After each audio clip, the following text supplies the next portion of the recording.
বাড়িতে গেছিলাম, ওই বাড়ি থেকে দুটো আম আমি পেড়ে নিয়ে এসেছিলাম।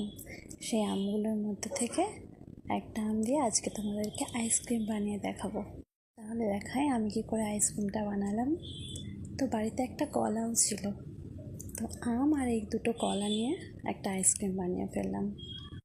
তো একটু লিকুইড দুধের মধ্যে পাউডার দুধ মিশিয়ে দিলাম। মেশানো হয়ে গেলে আম আর কলাটাকে মিক্সিতে নিয়ে নিলাম। নেওয়ার পর একটু দুধটা ঢেলে দিলাম। ঢালা হয়ে গেলে মধু দিতে পারেন বা চিনিও দিতে পারেন, তো দিয়ে দিলাম। দেওয়ার পরে সবগুলো এরকম একটা কাপের মধ্যে নিয়ে ওই কাঠের চামচগুলোকে আমি এইভাবে এর মধ্যে দিয়ে দিলাম। দেওয়ার পরে এগুলোকে আমি ফ্রিজে রেখে দিয়েছিলাম।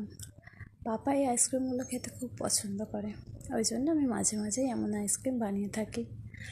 তো আইসক্রিমগুলো খেতে অনেক টেস্ট হয়েছিল। দেখো তোমরা